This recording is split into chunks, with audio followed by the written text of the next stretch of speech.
저는 오늘 이 말씀을 가지고 위로부터 오는 지혜라는 제목으로 말씀을 전하고자 합니다.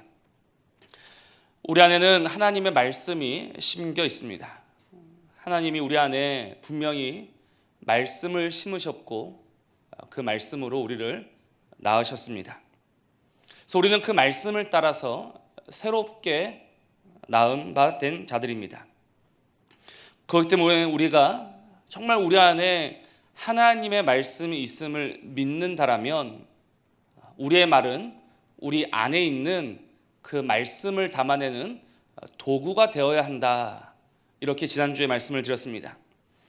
우리 안에 말씀이 심겨져 있다라고 하면서 우리의 말이 여전히 악한 말과 미워하는 말과 거짓말뿐이라면 이는 매우 심각한 문제가 됩니다. 왜냐하면 샘은 한 구멍으로 단물과 쓴물을 함께 뱉을 수 없기 때문에 그렇죠. 우리의 말이 악한 말이라면 우리 안에 악한 것이 있다는 것이요, 우리의 말이 선한 말이라면 우리 안에 선한 하나님의 말씀이 있다는 것입니다. 누가 이 하나님의 말씀에 이의를 제기할 수 있습니까? 내 말은 좀 거칠긴 하지만 나는 예수님을 믿습니다라고 말하고 싶으신 분들이 있다면 정말 오늘 우리의 믿음을 다시금 생각해 보아야 합니다. 내 믿음이 나의 말과 나의 생각과 나의 행동을 바꾸지 못한다면 과연 그 믿음을 믿음이라고 할 수 있을 것인가? 그래서 사실 우리는 여기에서 심각한 고민을 하게 됩니다. 왜냐하면 우리의 말과 생각과 행동은 전혀 달라진 것처럼 보이지 않기 때문에 그렇습니다. 오늘 우리의 말과 생각과 행동에 점수를 한번 매겨보시기 바랍니다. 우리는 과연 우리 스스로에게 몇 점이나 줄 수 있을 것 같습니까? 아무리 후하게 준다 하더라도 우리의 점수는 높을 수가 없습니다. 그렇기 때문에 우리는 고민이 됩니다. 내 말에는, 내 생각에는 여전히 선함이 없고 여전히 진실함이 없고 여전히 아름다움이 없습니다. 정말 우리의 말과 행동에 하나님의 말씀을 쫓아서 선함이 있고 진실함이 있고 늘 흠이 없으면 좋겠지만 우리의 말과 생각에는, 우리의 행동에는 여전히 많은 문제들이 있다는 것입니다. 저는 오늘 아침에도 저의 말로 한 어린 영혼을 실족하게 만들었습니다. 제가 아침에 집에 들어가니까 이음이가 친구에게 편지를 쓰고 있었습니다. 그 색종이에다가 같이 교회 다니면 좋겠다라고 글을 적고 그 위에다가 오빠가 여름 성경학교 때 받아온 예쁜 로고 장식품이 하나 있었습니다. 그거를 이제 풀로 붙여 놓았던 거예요. 그래서 제가 그걸 보면서 이거는 옷에다가 두고 다리미질을 하면 옷에 딱 달라붙는다. 그래서 한 번도 그런 걸 본 적이 없기 때문에 아이가 굉장히 신기합니다. 아빠 정말 그게 달라붙어? 이거는 그렇게 하면 붙어. 그러더니 이 아이가 이 편지를 받는 애는 그걸 모를 텐데 내가 그림으로 한번 설명해 봐야 되겠어 라고 하더니 혼자서 그림을 그리기를 시작합니다. 다리미를 그리고 다리미질하는 모습을 그리고 그래서 이거를 나름대로 열심히 그렸습니다. 다 그리고 와서 저한테 보여주는 거예요. 그래서 제가 그랬죠. 만일 이 친구가 이 그림을 보고 이해한다면 걔는 정말로 똑똑한 애다라고 말했습니다. 왜냐하면 제가 그 그림을 한참 봤는데 도저히 그 그림이 무엇을 뜻하는지 몰랐기 때문에 그렇습니다. 그랬더니 그 아이가 어떻게 됐겠습니까? 혼자서 실망합니다. 실족합니다. 그 편지를 버릴 뻔했습니다. 저의 어리석은 말, 저의 실수로 인해서 한 영혼을 실족케 했습니다. 그래서 우리의 문제는 무엇이냐면 우리의 말과 우리의 행동에 이런 실수가 없고 이렇게 실족해 하는 말이 없으면 좋겠지만 그렇지 않다는 것입니다. 근데 문제는 무엇이냐면 이제 우리 안에 그런 실족해 하는 그런 말들이 정말 우리 안에 하나님의 말씀이 없을 수도 있다라는 가능성을 늘 제기한다는 것입니다. 그 후회와 아쉬움이 가득한 그런 말들은 우리 안에 주의 말씀이 없다라는 증거가 되고, 이는 곧 하나님과 아무런 상관이 없는 자다라는 그런 논리가 성립이 된다는 것입니다. 그래서 우리 말의 실수는 늘 우리에게 불안을 안겨줍니다. 과연 그렇게 말하는 네가, 그렇게 생각하는 네가, 그렇게 행동하는 네가 하나님의 자녀가 될 수 있단 말인가? 어떻습니까? 정말 우리에게는 이런 실수가 있는데, 이런 부족함이 있는데, 정말 우리 안에 하나님의 말씀이 심겨져 있다라고 우리는 자신 있게 말할 수 있습니까? 우리는 자신 있게 말해야 합니다. 그 누가 뭐라 하더라도 우리 안에는 분명 하나님의 말씀이 있습니다. 하나님이 그 능력으로 우리 안에 말씀을 심으셨습니다. 문제는 아직 우리 안에 심겨진 그 말씀이 열매 맺지 못한 것이지, 우리 안에 그 말씀이 없다라고 말해서는 안 된다는 것입니다. 그래서 거짓의 아비가 오늘도 우리에게 다가와서 너에게는 말씀이 없다라고 주장하지만, 그러나 우리는 다시금 믿음으로 외쳐야 합니다. 내 안에는 하나님의 말씀이 있습니다라고 우리는 분명히 말해야 하는 것입니다. 그리고 오늘 이 본문의 말씀은 이렇게 연약한 우리들에게, 이렇게 실수함이 많은 우리들에게 주시는 하나님의 위로의 말씀입니다. 우리 안에 말씀이 분명히 심겨져 있지만, 그러나 그 말씀의 열매를 맺지 못하는 우리들에게 주시는 하나님의 위로의 말씀입니다. 그것이 무엇입니까?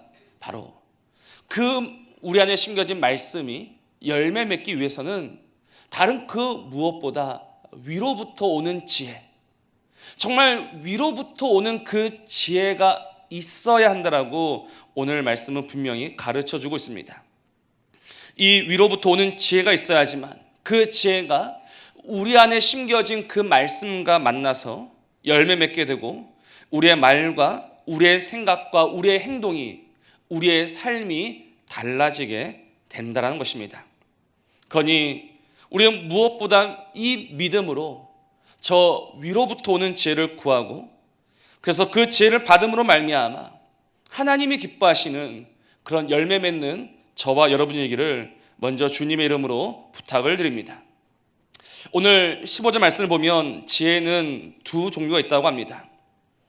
하나는 땅 위의 지혜요, 다른 하나는 위로부터 내려오는 지혜입니다.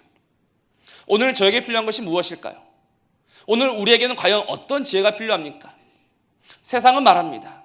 땅 위에 지혜가 있어야 한다. 네가 땅에서 살고 있으니 땅의 지혜가 있어야지만 이 세상에서 살아남을 수 있다라고 이야기합니다. 그러나 오늘 우리에게 필요한 것은 무엇인가? 바로 위로부터 내려오는 지혜입니다. 왜냐하면 우리는 이 땅에 살고 있지만 땅에 속한 자가 아니기 때문입니다. 하나님은 우리 안에 말씀을 심으셨습니다. 그리고 이제 우리 안에 심겨진 그 말씀이 말씀되기 위해서 하나님은 지금도 그 모든 능력으로 지혜를 공급하여 주고 계십니다. 하나님은 우리 안에 말씀을 심으시고 나서 그냥 그 말씀이 저절로 열매 맺게 하도록 내버려 두시지 아니하시고, 오늘도 저 위로부터 모든 좋은 것을 내려주시고 특별히 지혜를 주심으로 저와 여러분을 하나님의 사람으로 만들어가고 계십니다. 그러니 우리는 오늘 다시금 마음을 모아 하늘로부터 오는 지혜를 구하고 또 구하여야 합니다. 우리의 말과 우리의 행실이 정말 우리 안에 심겨진 그 말씀처럼 되기 위하여서는 우리는 무엇보다 하늘로부터 오는, 저 위로부터 오는 그 지혜를 구해야 하는 것입니다. 그래서 야고보서 1장 5절은 이렇게 말씀합니다. 너희 중에 누구든지 지혜가 부족하거든 모든 사람에게 후히 주시고 꾸짖지 아니하시는 하나님께 구하라. 그리하면 주시리라 라고 했습니다. 하나님은 누구이십니까? 하나님은 우리에게 지혜 주시기를 기뻐하시는 하나님이십니다. 하나님은 오늘도 구하는 자에게 그 지혜를 주시는 하나님이십니다. 그러므로 우리는 오늘도 그 지혜를 구하며 우리 안에 심겨진 그 말씀을 따라 하나님이 기뻐하시는, 하나님이 기대하시는 그 모습으로 오늘도 달라져야 하는 것입니다. 그러면 위로부터 오는 지혜는 우리의 무엇을 바꾸어 줄까요? 정말 오늘 우리 안에 그 위로부터 오는 지혜가 가득하면 그 지혜가 우리 안에서 어떤 열매를 맺어 갑니까? 오늘 17절을 한번 보시 바랍니다. 17절 말씀입니다. 오직 위로부터 난 지혜는 첫째 성결하고 다음에 화평하고 관용하고 양순하며 긍휼과 선한 열매가 가득하고 편견과 거짓이 없나니라고 합니다. 지금 야고보 사도는 위로부터 나는 지혜로 말미암아 오늘 우리 안에 모두 8가지 열매가 맺힌다라고 합니다. 성결과 화평과 관용과 양순, 그리고 긍휼과 선함, 편견이 없고 거짓이 없는 것. 이것이 바로 그 위로부터 오는 지혜가 우리 안에 맺어주는 열매들입니다. 오늘은 이 8가지에 대해서 살펴보려고 합니다.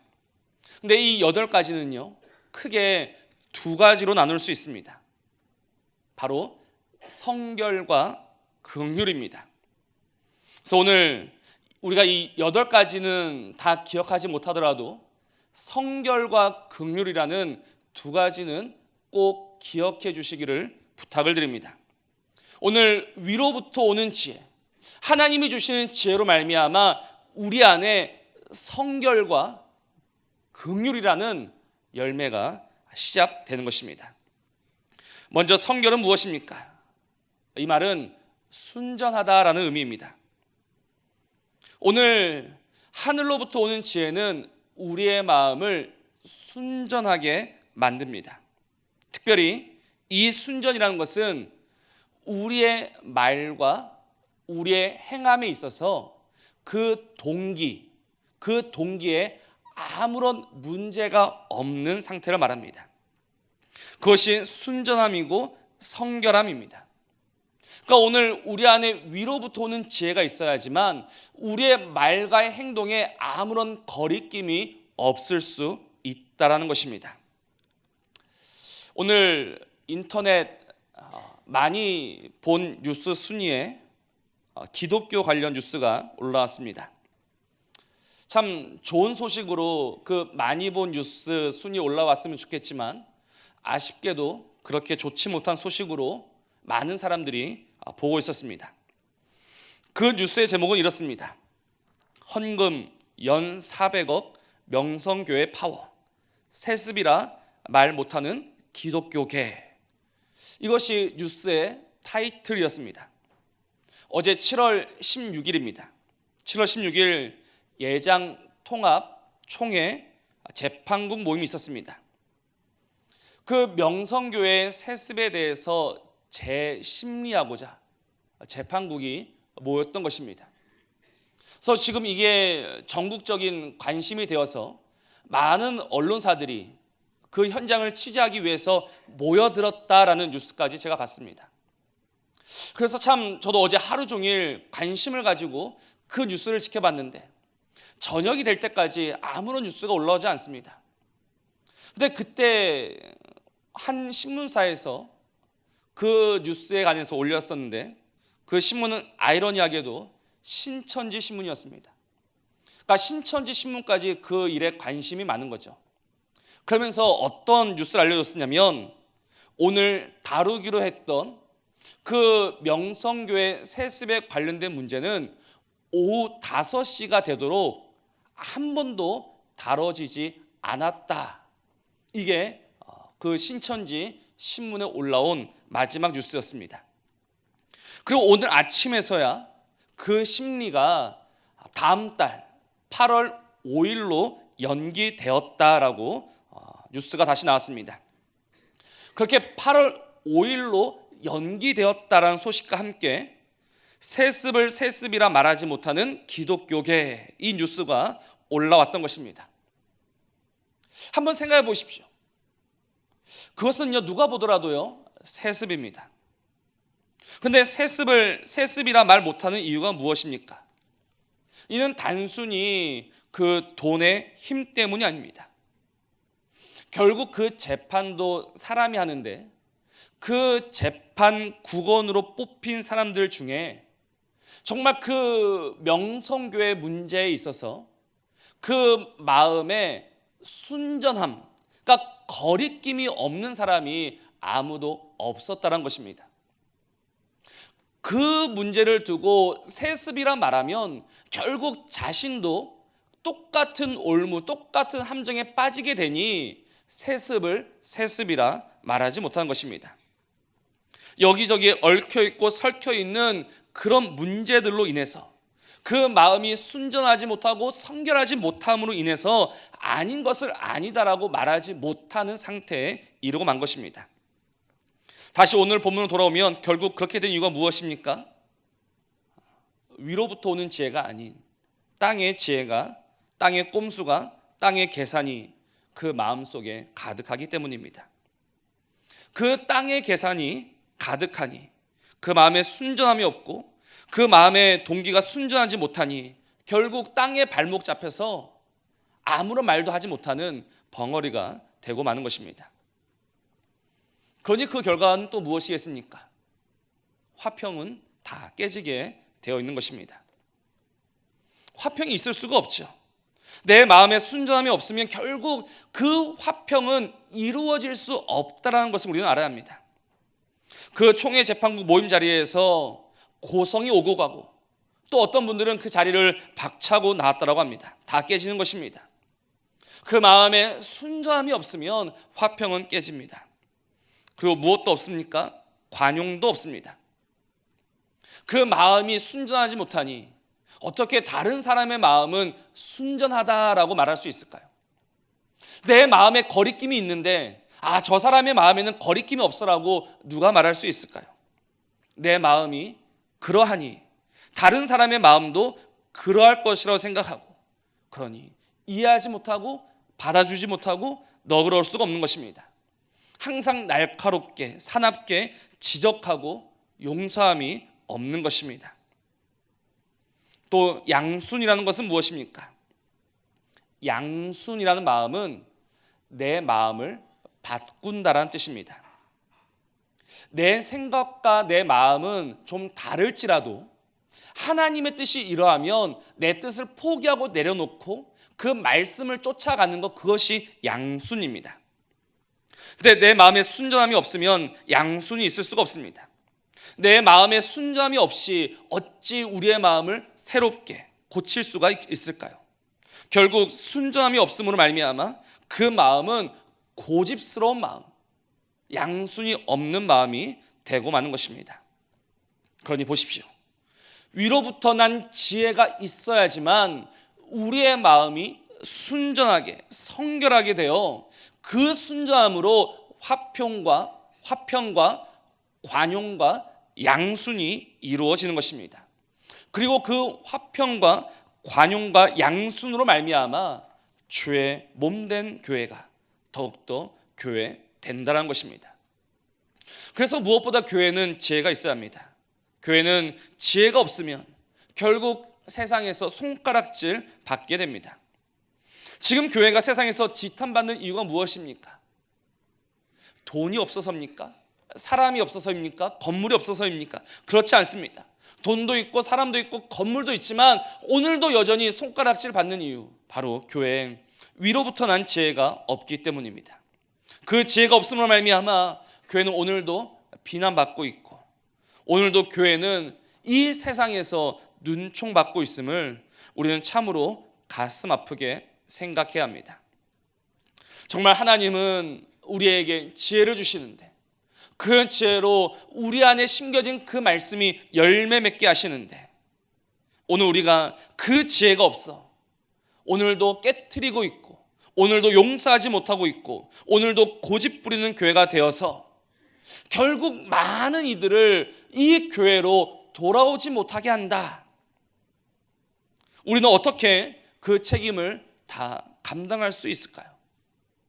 하나님의 교회를 세우심은 오직 우리를 통하여서 많은 이들을 주께 돌아오게 하시기 위함인데, 오히려 이 교회가 그 세상을 교회에서 더욱더 멀어지게 만들고 있다면, 오늘 이 교회가 지혜가 없음으로 말미암아 많은 사람들을 주님에게서 멀어지게 만들고 있다면 과연 교회가 주님께 어떤 칭찬을 들을 수 있겠습니까? 또 주님은 이 교회를 위하여 과연 무엇을 더 하셔야 한단 말입니까? 하나님은 이미 모든 일을 하셨습니다. 그러면 이제 남은 것은 그 위로부터 오는 지혜를 구하는 것입니다. 하나님은 구하는 자에게 이 모든 지혜를 후히 넘치도록 주신다고 하셨으니 우리는 그 지혜를 구하고 그 지혜를 받음으로 말미암아 오늘 우리 안에 정말 의의 열매들이, 화평의 열매들이, 관용의 열매들이, 양순의 열매들이 맺어지게 해야 하는 것입니다. 오늘 이 위로부터 오는 지혜로 말미암아 우리의 마음부터 성결하게 되고 그로 인하여서 하나님께서 원하시는 그런 열매들이 가득한 교회 되시기를 주님의 이름으로 부탁을 드립니다. 또 위로부터 오는 지혜가 맺는 나머지 4가지 열매는 무엇입니까? 이것은 바로 긍휼의 열매들입니다. 야고보 사도는 이미 긍휼에 대해서 2장에서 강조한 바가 있습니다. 성경에 기록된 최고의 법이 무엇이라 했습니까? 긍휼이라 했습니다. 믿음이 무엇입니까? 믿음은 긍휼히 여기는 것이라고 했습니다. 우리가 말로만 배부르게 하라, 덥게 하라, 그렇게 한다면 그것은 믿음이 아니요, 그것은 긍휼이 아니요, 그것은 죽은 믿음이라고 했죠. 오직 가난한 자와 약한 자들에게 먹을 것을 내어주고 옷을 내어주고 그들을 긍휼히 여기는 것이 믿음이요, 하나님이 기뻐하시는 최고의 법이라고 분명히 말했습니다. 근데 우리가 어떻게 이 긍휼 행하는 자가 될 수 있는가?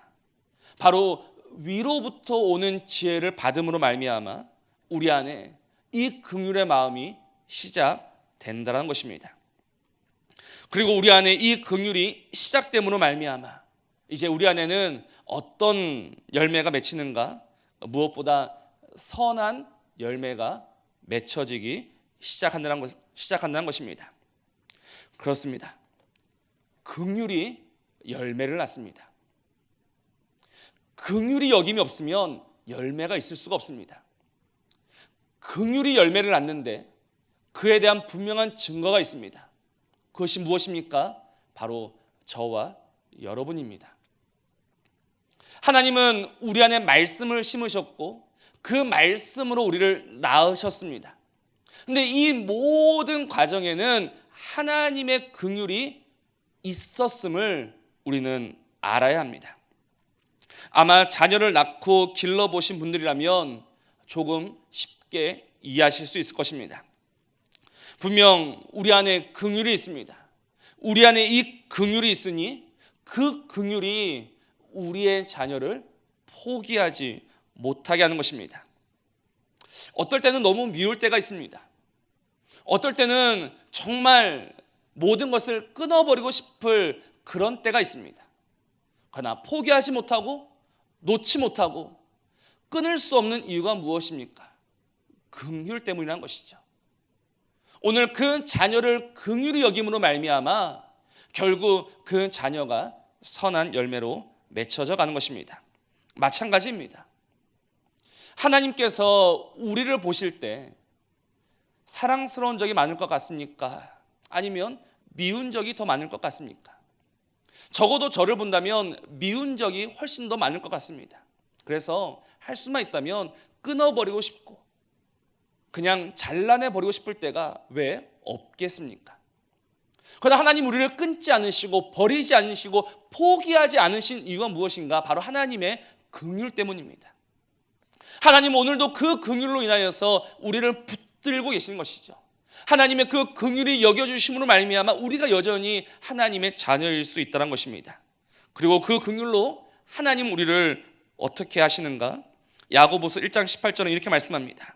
그가 그 피조물 중에 우리로 한 첫 열매가 되게 하시려고 자기의 뜻을 따라 진리의 말씀으로 우리를 낳으셨느니라 라고 합니다. 하나님이 우리를 낳으시면서 우리를 무엇 되게 하시느냐? 열매 되게 하시는 것입니다. 우리를 선한 열매 되게 하시는 것이죠. 그래서 긍휼이 무엇을 낳습니까? 긍휼은 선한 열매를 낳습니다. 분명 우리 안에 긍휼히 여기는 마음이 있으면 하나님의 지혜와 하나님의 능력을 따라서 선한 열매가 맺혀지는 줄로 믿습니다. 그래서 정말 우리 안에 이 긍휼이 있기 때문에 우리는 포기할 수가 없습니다. 왜냐하면 나 같은 자도 하나님이 포기하지 않으시고 결국 하나님의 열매로 만들어내셨으니 우리도 그 마음을 따라서 그 긍휼을 따라서 포기할 수가 없는 것입니다. 정말로 포기할 수가 없습니다. 내 마음 같으면 포기하고 싶고 모든 것을 자르고 싶지만 그러나 하나님이 저 위로부터 주신 지혜, 그 마음, 그 긍휼로 인하여서 우리는 포기할 수가 없습니다. 혹시 우리의 형제 자매에 대하여 포기하신 분들이 있습니까? 오늘 우리 안에 포기가 있다면 그 마음은요, 위로부터 오는 지혜에 붙들린 마음이 아닙니다. 다시금 위로부터 오는 그 지혜에 붙들려서 그 긍휼이 충만하게 되어 우리 안에 포기하는 일이 없기를 바랍니다. 그 사람이야말로 지혜 있는 사람이고 믿음의 사람입니다. 여기저기 가지치기 하면서 싫어할 만한 사람은 싫어하고 미워할 만한 사람은 미워하고 잘라낼 만한 사람은 잘라내는 것, 그것이 믿음이 아니라 우리가 미워할 수밖에 없는 사람도 사랑하고 우리가 정말 싫은 그 사람까지 안아주는 것, 그것이야말로 믿음이라는 것이고 그 일로 말미암아서 선한 열매가 결국은 맺혀진다는 것입니다. 그러니 포기하지 마시기 바랍니다. 하나님이 우리를 포기하셨다면 아무 열매가 맺혀질 수 없었던 것처럼 우리의 포기는 결국 우리 안에 그 어떤 열매도 생겨나게 하지 않습니다. 그러니 오직 우리에게 주신 지혜를 따라서 다시금 그 긍휼의 마음으로 포기하지 말고 끝까지 품고 나아갈 때 그 안에 맺혀진 열매로 하나님께 영광 올려드리는 저와 여러분이길 바랍니다. 또 위로부터 오는 지혜인 긍휼은 어떤 열매를 맺어줍니까? 편견과 거짓이 없는 열매를 맺어줍니다. 정말 우리 안에 긍휼이 자리하게 될 때 편견과 거짓이 사라지게 됩니다. 편견이 없다는 것은 차별하여 대하지 않는 것입니다. 누군가가 회당에 금 가락지를 끼고 들어왔습니다. 그러면 그 사람을 앞자리 좋은 자리에 모시고 누군가가 허름한 옷을 입고 들어오면 저 뒷자리에 두는 것, 이거는 편견입니다. 이것은 땅의 지혜로 하는 행동입니다. 우리 안에 위로부터 오는 지혜가 있으면 그렇게 할 수가 없습니다. 정말 우리 안에 위로부터 오는 지혜가 있으면 그 긍휼로 말미암아 편견이 없고 차별이 없고 구별이 사라지게 됩니다. 또 긍휼이 있으면 어떻습니까? 거짓이 없습니다. 거짓이 없다는 것은 위선적이지 않다는 것이죠. 위선이 무엇입니까? 겉과 속이 다른 것입니다. 선을 가장하는 것이 위선입니다. 겉으로는 선한 말을 하지만 그러나 그 중심에는 여전히 긍휼히 여기지 않는 것, 그것이 바로 위선이란 것이죠. 참된 긍휼은 그 마음에서부터 긍휼히 여기는 것입니다. 누가 보고 있을 때만 긍휼히 여기는 것이 아니라 정말 살아계신 하나님, 오늘도 그 하나님이 나에게 주신 지혜를 따라서 누가 보든지 보지 않든지 늘 긍휼히 여기는 거짓 없는 참된 긍휼이 오늘 우리 안에 있어야 하는 것입니다. 그래서 우리에게 무엇이 필요합니까? 위로부터 오는 지혜가 필요한 것입니다. 오늘 우리에게 위로부터 오는 그 지혜가 없이는 긍휼히 여길 수 없습니다. 긍휼이 없음으로 말미암아 우리도 덩달아 하나님의 긍휼에서 멀어지게 될 뿐입니다. 우리도 하나님의 긍휼과 상관없는 자가 됩니다. 이 얼마나 두려운 일입니까? 이 얼마나 무서운 일입니까? 우리 안에 긍휼이 없음으로 말미암아 우리도 하나님의 긍휼에서 멀어진다. 우리가 다른 것은 몰라도 이 일만큼은 우리 안에서 일어나게 해서는 안 됩니다. 그러니 위로부터 오는 지혜를 구하고 구해야 하는 것입니다. 하나님이 구하는 자에게 주시겠다고 하셨으니 구함으로 그 지혜를 받아서 우리 안에 이 긍휼이 다시금 시작되게 해야 하는 것입니다. 하나님은 오늘 우리 안에 이 긍휼의 열매가 가득 맺혀지기를 원하십니다. 그래서 하나님 오늘도 우리 안에 지혜를 주시고 지혜를 충만케 하심으로 우리 안에 이 새로운 열매들을 맺어 가고 계십니다. 하나님 오늘 우리에게 이 하늘의 지혜를 부어주심으로 우리의 마음이 더 이상 모나고 찢겨진 그런 땅의 지혜로 가득한 그 정욕의 지혜로 가득한 그런 못난 마음이 아니라 하나님이 기대하시고 하나님이 원하시는, 하나님이 바라시는 그런 온전한 마음으로 자리매김하는 저와 여러분 되기를 주님의 이름으로 부탁을 드립니다. 그렇다면 마지막으로 우리에게 정말 이 위로부터 오는 지혜가 필요한데, 이 위로부터 오는 지혜는 무엇입니까? 오늘 하나님이 저 위에서부터 모든 지혜를 주신다고 하셨는데 과연 그 지혜는 무엇입니까? 그 지혜는 곧 하나님의 성령입니다. 하나님이 오늘 우리에게 주시는 지혜는 하나님의 영, 하나님의 성령인 줄로 믿습니다. 그래서 지혜의 충만은 곧 성령의 충만입니다. 근데 야고보 사도는 왜 성령 충만이라 말하지 않고 왜 지혜가 필요하다, 왜 저 위로부터 오는 지혜가 있어야 한다라고 말할까요?